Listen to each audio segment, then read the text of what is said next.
사회복지 전문 방송 한용의 공감복지 라디오입니다. 자, 오늘 이 시간은 인천사회 서비스원과 함께하는 시간입니다. 오늘도 인천사회 서비스원 정책연구실의 신상준 부연구위원님과 함께 요즘 아마 가장 뜨거운 관심사가 아닐까 해서 준비를 해봤습니다. 지방선거를 앞두고 전국이 떠들썩합니다.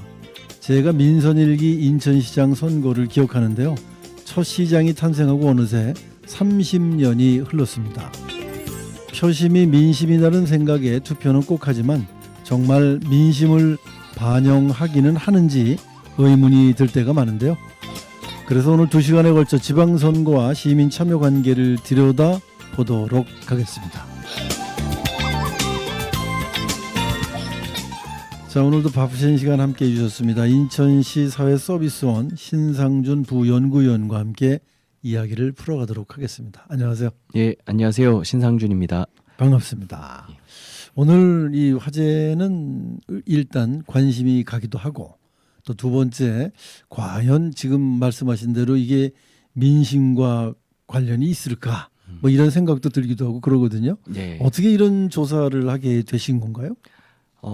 일단은 제 연구 주제입니다. 제 연구 주제를 한다면 우리가 이제 선거와 이제 참여를 논의할 때에 그냥 기계적인 부분을 이제 논할 수가 있을 것 같은데, 실제로 중요한 거는 우리 일반 시민들이 주요 주인공이 되는 정책 과정이 필요하다라는 차원에서 제가 박사과정 공부를 시작을 했고요. 그러다 보니까 이런저런 이제 논의들을 좀 더 학습하고 다양한 연구들을 이제 보면서 이거는 우리가 항상 가져야 할 기본적인 마음이다라고 생각이 들었고, 그리고 이제 선거철이 다가오다 보니까 이걸 좀 더 강조하다는 측면에서 제가 말씀드린 거를 대부분 많이 아실 거고 그리고 많이 들어보셨을 것인데, 다시 한번 강조하는 것이 좀 우리 민주주의 사회에서 좀 중요하다고 판단이 들어서 이제 좀 가져오게 되었습니다. 네, 고맙습니다. 요즘은 사실 뭐 민심, 뭐 표심 이렇게 많이 얘기를 하지만 너무 이게 극단적으로 양쪽으로 이렇게 갈라져 있기 때문에 이게 진정한 민심일까 이런 의구점이 들기는 할 때도 사실 있습니다. 그런데 이제 우리 박사님이 또 나름 이제 학문적으로 연구한 내용이니까 우리가 한 번 더 마음을 잡는 의미로 한번 들어보도록 하겠습니다. 이게 너무 극단적으로 간다는 건 우리가 그동안 이 선거에 대한 올바른 인식에 대한 교육도 사실은 예전같이 많이 없잖아요. 맞습니다. 그렇기 때문에 이제 더 그렇게 되는 게 아닐까 나름 생각을 하는데 적절한 과제고 주제인 것 같습니다. 자, 그럼 첫 번째 주제요. 어떤 거부터 출발을 합니까? 일단은 제가 이제 그림을 준비했습니다. 그림 첫 번째 그림을 한번 보시면 다 아시는 그림일 거예요. 이게 시민의 정치, 시민에 의한 정치, 그리고 시민을 위한 정치에서 링컨이 게티스버그 연설에서 of the people, by the people, for the people 이라는 용어가 하나의 민주주의의 3가지 중요한 가치입니다. 이건 뭐 다 아시듯이 시민의 정치라고 한다면은 이제 of the people이라는 측면에서 이제 권력의 소재, 우리가 각각의 주권을 가진 우리 사람으로서 우리가 정치 그리고 정부의 활동들이 다 활동을 할 수 있는 권력의 기반이 다 시민에게 있다라는 그런 철학적인 방향성 설정이라고 보시면 되고, 시민에 의한 정치는 이제 수단적인 부분입니다. 즉 우리가 우리의 권한 그리고 우리의 권력을 일정 부분 선거를 통해서 또 대표자한테 위임합니다. 이제 그러함에도 불구하고 이들이 시민을 위해서 그리고 시민에 의한 정치를 하지 않았을 때는 민주주의에 이제 어긋나는 이제 정치라고 볼 수가 있을 것 같은데, 이러한 이제 민주정치의 수단적인 측면에서 이제 시민에 의한 정치라고 볼 수 있을 것 같고요. 앞선 제가 언급하면서 좀 녹여서 이제 말씀을 드렸는데, 이제 시민을 위한 정치라고 한다는 거는 이런 정부 활동이나 정치 권력들이 다 특정 소수에 위한 것이 아니라 우리 모두를 위한 그런 정치에 대한 그런 시스템이 필요하다는 측면에서 이제 민주 정치의 세 가지 가치 요소가 있습니다. 그래서 이거는 뭐 다 아시듯이 이런 세 가지 가치 측면에서 이제 민주주의가 돌아간다 이렇게 보시면 될 것 같습니다. 네, 네. 지금 이제 저런 그 표를 이제 열어놓고 말씀을 해주시니까 학교 다닐 때 공부하던 생각이 아, 예, 맞습니다. 학교 다닐 때 저거 다 우리 수업 시간에 배운 그런 내용들이 지금 나오고 있는데 네. 뭐처럼 아주 그 학생으로 돌아간 네. 그런 느낌을 받았습니다. 네. 그리고 또 캐티스버그 연설까지 이렇게 예를 들어주시면서 말씀을 네. 해주셔갖고 더 이제 우리가 이게 사실 이 시민으로서의 역할을 못할 때가 많아요. 네. 그 이제 그런 것들을 이제 반성하는 의미도 좀 갖고 말씀을 해주시는 것 같습니다. 네. 그 민주주의는 곧 시민이 핵심이다 이제 이런 말씀이시잖아요. 네, 맞습니다. 네. 예. 그 시민이 중요한 역할을 해야 되고요. 그 중요한 역할을 할 수 있는 다양한 루트가 있습니다.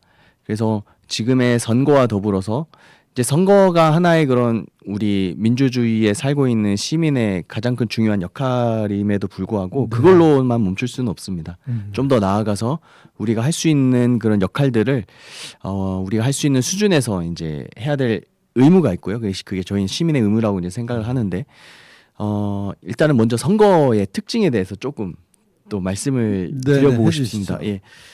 일단은 다음 그림에 좀 보시면은 네네. 우리가 이제 선거라고 한다면은 다양한 공약들이 있고 그리고 후보자들이 이러한 내가 만약에 당선이 되면은 이러한 정책을 펼침으로 인해서 각각의 이제 시민들에게 그리고 우리 주민들에게 다양한 그런 긍정적인 영향을 줄 것이다라고 이렇게 공약을 내세웁니다. 네네. 근데 좀 더 공약을 구체적으로 살펴보면은 하나하나의 공약들이 내가 원하는 공약이 있고 그리고 내가 원하지 않은 공약들이 다 섞여 있습니다. 그렇습니다. 그래서 하나의 이거는 뭐 정치학에서 가장 뭐 많이 논의되는 내용인데 선거는 우리가 정책 묶음 상품을 고르는 일과 비슷합니다. 즉 다양한 공약들이 있습니다. 어떤 후보자는 뭐 교통 뭐 그리고 뭐 통합돌봄 아니면은 뭐 주택 네. 이런 정책에 초점을 두는 공약도 있고요. 어떤 부분은 교육 아니면은 뭐 여러 가지 주택 있겠죠. 다양한 것들이 있을 네네. 텐데 우리가 하나만 이제 선택을 할 수가 없고 그렇습니다. 그 중에서 하나를 골라서 할 수 있는 것이 아니라 묶음으로 이제 구매를 해야 됩니다. 그래서 다양한 이제 그 공약들을 우리가 묶어서 이제 받아들여져야 되는데 어떤 사람은 근데 지방선거의 특성상 정책들이 그렇게 크게 다르지 않는 부분도 있습니다. 네네. 그럴 경우에는 우리가 브랜드를 보고 판단을 할 수밖에 없는 그런 현실도 그렇죠. 있고요. 아니면은 이제 인물명을 보고 그 사람이 과거에 살아왔던 행적들을 보고 판단할 수도 있습니다. 그래서 이런 정책 묶음 상품을 브랜드를 보고 판단할 건지 아니면 상품의 구체적인 내용을 보고 판단할 건지를 보고 우리가 이제 선거를 통해서 선택을 하는 건데요. 근데 제가 그림에서 말씀을 드렸듯이 이 세 가지의 단점들이 있습니다. 앞서 말씀드렸듯이 골라 담을 수가 없고요. 그렇죠. 두 번째로는 지방선거, 대선 같은 경우는 5년인데 지방선거는 4년이지 않습니까? 4년간 환불이나 교환이 어렵습니다. 네네. 그리고 실제로 공약들을 보고 이것들을 보니까 잘할 거라고 선거를 해서 뽑아줬는데 실제로 하는 행동들을 보면은 설명서가 실제와 다를 수가 있습니다. 그래서 네네. 이러한 세 가지의 이제 특징이 있기 때문에 우리 흔히 이제 민주주의의 선거를 통해서만 민주주의를 실현하는 곳에서는 이러한 민주주의의 위기, 대의민주주의의 네, 위기라고 네, 볼 네. 수가 있습니다. 그러니까 지금 표현을 뭐 묶음 상품 이렇게 해주셨습니다. 우리가 이제 번들이라고 많이 얘기하는데 저러고 사러 가면 지금 말씀하신 대로 골라 담을 수가 없어요. 그 좋은 것만 이렇게 알짜배기만 담을 수가 없기 때문에 그런 문제점도 있고 그리고 가장 중요한 건 4년간 환불, 교환 불가. 근데 저를 뒤집어 얘기하면 결국에는 이루어질 수도 없고 실행도 못할 것을 공약으로 내도 당선이 되면 결국 그게 이루어지지 않는단 말이에요. 그렇다면 우리가 이걸 장사를 하시는 분의 비유를 해본다면 이건 팔지도 못하고 먹지도 못할 거를 팔아놓고는 이게 반환을 안 해주는 거 아닙니까? 네. 환불도 안 해주고 네. 그럼 그게 이제 사기가 되는 건데 네. 정치도 뭐 심하게 표현을 하면 그럴 수도 있다라고 느낄 수도 있는 거예요. 지금 그렇다면 그런데 이제 그런 것 때문에 실망을 하거나 또는 뭐 속이 상해서 아예 선거를 안 하겠다고 그러시는 분들이 계시니까 그게 또 문제인 거예요, 사실은. 네, 맞습니다. 근데 이제 중요한 거는 선거를 꼭 해야 된다는 것 같아요, 제 말. 네.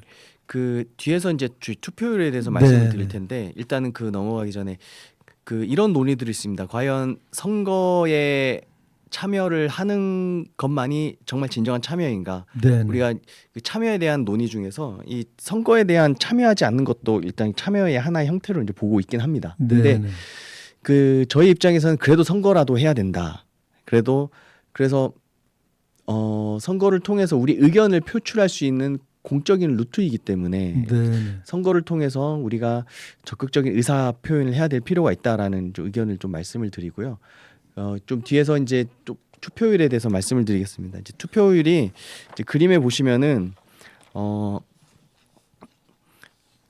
좀 되게 복잡합니다. 이게 대통령 선거와 지방 선거의 이제 연령대별 투표율 추이를 제가 가져온 건데요. 네, 네. 이제 대통령 선거는 2002년부터 2025년 작년까지고요. 그 지방 선거는 2002년부터 2022년도까지입니다. 공통된 결과는 이제 젊은층, 청년층들의 투표 참여율이 6, 70대에 비해서 낮은 그런 네, 특징을 보인다 네, 이렇게 네. 보시면 될 것 같고요. 6, 70대는 지속적으로 70% 이상, 대선 때는 이제 80% 이상까지 가는 높은 투표를 보이고 있음에도 이제 청년층 같은 경우는 그래도 대통령 선거 같은 경우는 뭐 70%대를 보이는 경우도 있었는데 지방선거 같은 경우는 작년 민선 8기 때 뽑았던 선거는 젊은층 즉 네, 청년층들이 20, 30대가 40%도 안 되는 그 예. 투표를 보이고 있습니다.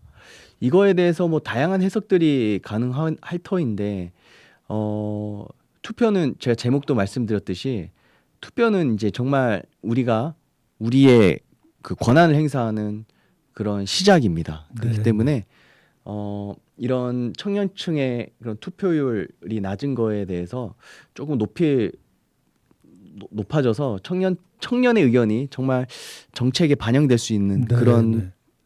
기회가 되었으면 좋겠습니다. 그러면 우리 박사님이 보시기에는 이 젊은층이 투표에 참여 안 하는 원인을 어디에 있다고 나름 평가를 하시나요? 이게 아마 우리가 그 효능감이라고 볼 수가 있을 텐데 네네. 이제 효능감이라 한다면은 내가 어떤 것을 함으로 인해서 이것이 실현될 수 있다라는 그런 감정입니다. 그래서 네네. 저도 20대 때는 투표를 그렇게 많이 하진 않았습니다. 네. 그 예를 들어서 뭐 제가 20대였을 때는 뭐 2006년이나 이럴 때였는데 그때는 네네. 참여를 안 하고 그냥 놀러 가기나 급급했었던 그런 특징이 있었는데 왜냐하면은 뭐 내가 한다고 해서 뭐 바뀔 거냐라는 네. 그런 자괴감이 좀 있었던 것 같고요. 그리고 청년층들이 조금 요즘엔 많이 바쁩니다. 예, 취업도 해야 되고 그리고 공부도 해야 되고 다양한 것들이 있을 터인데 그러한 것들이 이제 너무 급급하다 보니까 내가 이 투표를 통해서 뭐 내가 뭐 공직자를 잘 뽑는다고 해서 내가 취업을 할 수 있을 것이냐라는 네네. 질문에 그렇지 않을 거라는 생각이 들기도 해서 다양한 해석들이 있는데 저는 그렇게 좀 보고 네. 있습니다. 그러니까 현실적으로 나에게 어느 정도 도움이 될 수 있느냐라는 현실적인 문제에서 이 선거라고 하는 게 나에게 그렇게 현실적이지 않다라고 본다는 말씀이시군요. 예, 맞습니다. 그러니까 이제 뭐 예. 하나 그냥 노는 날인 거지. 예. 저 사람이 뽑힌다고 나를 알겠어. 네. 또는 저 사람이 뽑힌다고 내 취업을 도와주겠어. 이렇게 이제 광범위하게 생각을 하기 때문에 네. 그런 어떤 기권율이 높은 게 아니냐 이런 생각이 드는데 그럼 네. 만약에 이런 건 어떻게 생각을 하시나요? 아예 투표장에 안 가는 젊은이들과 투표장에를 갔는데 기권표를 던지는 사람과의 차이는 있다고 보시나요? 그럼? 기권을 던지는 것도 제 생각엔 적극적인 참여의 네네. 투표의 형태로 이제 보이고요. 네네. 그리고 실제로도 투표율을 산정할 때에 기권표가 또 나오는 걸로 지금 알고 네네. 있긴 합니다. 그래서 물론 왜 기권을 했는지에 대해서는 다양한 해석들이 있을 것 같습니다. 그러나 예. 그것도 의사표시가 분명하다고 예. 봐야 된다면 예, 그 참여로 봐야 될 것 같다는 생각이 들어요. 예, 저도 동의합니다. 네. 예. 네. 자, 그러면 그럼에도 불구하고 이제 선거는 이제 우리 목절에 다가왔습니다. 그래도 참여를 해야 된다는 이제 쪽으로 이제 강조를 해주시는 거죠. 네, 맞습니다. 그래서 이제 주제가 참여라는 주제를 또 갖고 오셨어요. 그 주제에 대해서 설명을 좀 해주시죠. 네. 참여는 이제 앞서 말씀드렸듯이 다양한 형태가 있고요. 이제 선거철을 맞아서 제가 가지고 있는 주제인 만큼 좀 선거에 초점을 두긴 했습니다. 그 참여라고 한다면은 다양한 특징들이 있는데 첫째로는 자발성입니다. 즉 내가 스스로 해야지 남이 하라고 해서 하면은 그건 참여가 아닐 수가 그렇죠. 있습니다. 그래서 자발적으로 우리가 참여를 해야 될 필요가 있다고 보이고요. 두 번째로는 공익성입니다. 이 공익성이라 한다면 공공의 성격을 가지고 있다고 보면 되고요. 네. 내 개인의 그런 이익만을 하기 위해서 뭐 참여를 하는 거는 그거는 정말 시민 참여의 범위에 속할 수 없다라고 이제 생각이 듭니다. 네. 이에 따라서 자발적이면서도 이에 대해서 내 개인의 이익뿐만 아니라 이 공동체의 이익을 추구하는 것이 하나의 중요하다고 보여지고요. 세 번째로는 지속성입니다. 이 지속성이라고 한다면은 일회성으로 이 참여가 시행되는 것이 아니라 즉 뭐 예를 들어 투표만 하거나 아니면은 뭐 어디에다 글을 쓴다거나 그런 일회성이 네. 아니라 네, 네. 지속적으로 어떠한 사안을 가지고 해결하기 위해서 내가 나의 시간을 가지고 그 공동체 이익을 위해서 지속하는 것이 하나의 참여의 중요한 세 가지의 특징이 아닐까라는 생각이 듭니다. 네, 네. 그럼에도 불구하고 이제 참여율은 점점 젊은 층에 있어서는 떨어지고 있지 않습니까? 그러면 뭐 연구에서 빗나간 이야기이긴 합니다만 답변을 안 하셔도 됩니다. 네. 예를 들자면 젊은 층의 이 참여율이 이렇게 떨어지고 있고 반대로 연령대가 높은 우리 노인층이나 시니어층에서는 참여율이 높아지고 있거든요. 두 부류가 이 세대별로 생각하는 게 이제 다를 것 같아요. 아까 이제 젊은 세대들은 뭐 바뀌겠어 이렇게 생각해서 이제 참여를 안 한다고 말씀하셨는데 그러면 우리 기성세대는 왜 참여율이 점점 높아졌을까요? 그 제가 아버지랑 정치 얘기를 네, 굉장히 네. 많이 하는데 그 저희 아버지는 항상 이러다가 국가가 망하겠다, 이러다가 국가가 위험하다라는 것을 항상 말씀하고 계세요. 물론 네, 네. 이제 우리가 말하는 그 국가의 방향이랑 이제 저희 아버지나 아니면 다른 어른들이 말하는 국가의 방향은 좀 다른 것이 분명합니다. 하지만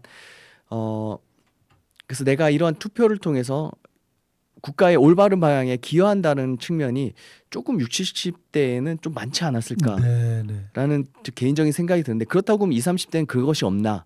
라는 또 그것도 아닙니다. 투표율을 보시면 그나마 대선 때는 좀 높아진 경향이 있습니다. 네, 네. 이제 그러한 청년들이 좀 많아지고 있다라는 것이 투표를 통해서 좀 드러났다고 볼 수가 있을 것 같고요. 이러한 이제 생각의 차이나 아니면은 좀 그런 관점의 차이가 있지 않을까라는 생각이 듭니다. 국가 간에도 참여 차이가 있다고 저는 봐야 될 것 같아요.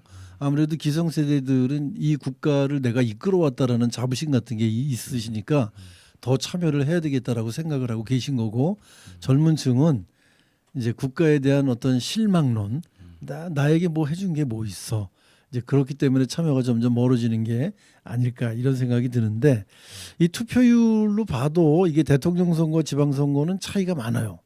왜 또 그럴까요? 거기에도 뭐 이유가 있을까요? 그럼?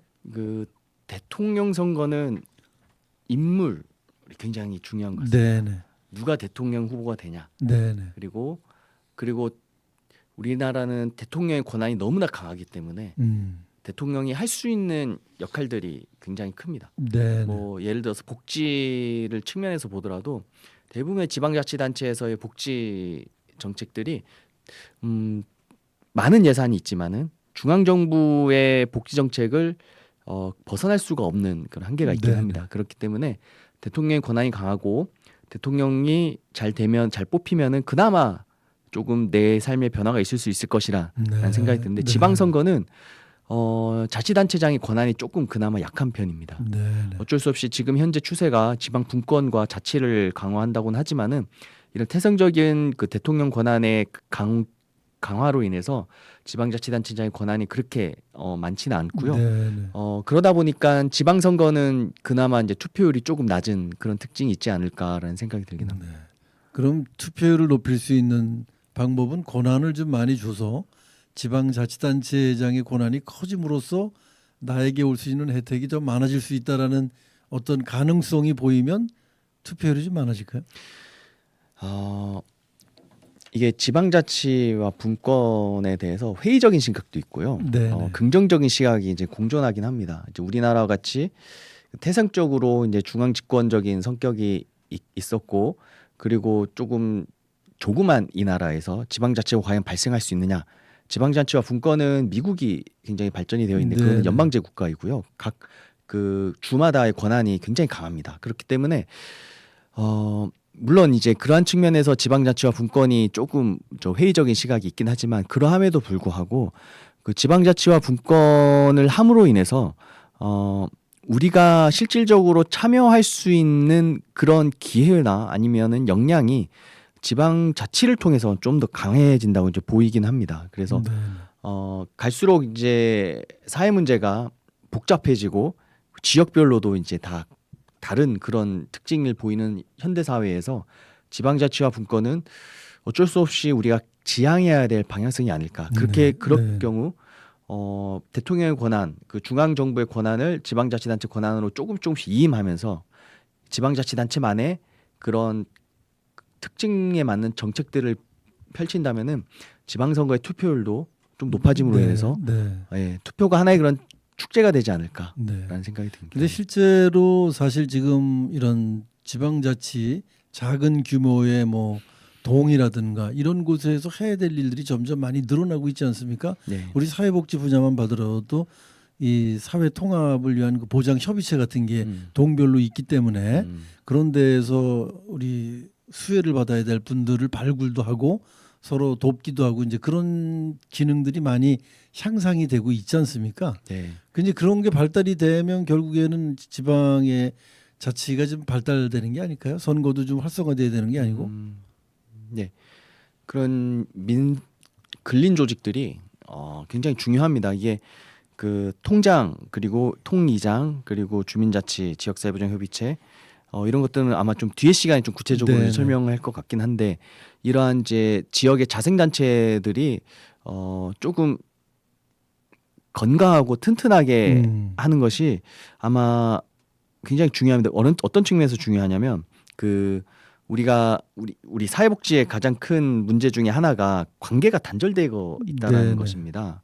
이 관계가 단절되어 있다라는 거는 내 이웃에 누가 있는지도 잘 모르는 것이고요. 네네. 그 지역의 그 모임들도 그 퇴보하고 있다라는 그 네네. 증거입니다. 그렇기 때문에 고립이라든지 아니면 고립 문제가 요즘에 많이 핫한 이슈 중에 하나인데 네네. 이 고립을 해결할 수 있는 방안 중에 하나는 어쩔 수 없이 공동체 회복입니다. 공동체 회복이 그런 자생단체나 근린조직의 그런 향상과 굉장히 밀접한 연관성을 가지고 있고요. 네네. 그런 자생단체와 조직들이 활발하게 운영을 함으로 인해서 이 지방자치단체에게 요구할 수 있는 그런 기회라든지 아니면은 그런 역량들이 높아지고 그렇다면 어쩔 수 없이 지방자치단체가 강화될 수밖에 없습니다. 네네. 그렇다 보면은 중앙 차원에서도 그런 그 권한들을 이임할 수밖에 없고요. 중앙 정부가 모두 다 할 수 없지 않습니까? 그렇죠. 이제 그럴 경우 그러면은 이제 지방자치단체 권한이 강해지고 그러면은 지역 주민들이 지방선거에 참여할 수 있는 그런 그렇겠네요. 영향이 있지 않을까 하는 생각이 네. 듭니다. 그래서 이제 다음 시간에는 현장에서의 그 지역사회보장 협의체와 또는 주민자치 뭐 이런 이슈를 갖고 말씀을 좀 해주시겠다고요? 예, 맞습니다. 네, 이제 예. 그런 것들이 활성화되면 아무래도 아까 말씀하신 대로 지방자치가 더 활성화될 수 있는 계기가 되지 않겠냐. 예. 그렇게 이제 저도 예측을 해봅니다. 예. 기대를 해보겠습니다. 자, 오늘 인천시사회서비스원 정책연구실의 신상준 연구위원님과 함께 이 선거를 앞두고 우리가 왜 선거에 우리가 참여를 해야 되느냐 이 얘기를 해주셨는데 결국에는 그 선거 참여가 지역을 발전시킬 수 있는 계기를 만드는 거다 이런 말씀으로 이제 결론을 내주셨는데 다음 시간을 기대하면서 오늘은 여기서 마치도록 하겠습니다. 오늘 말씀 고맙습니다. 예, 감사합니다.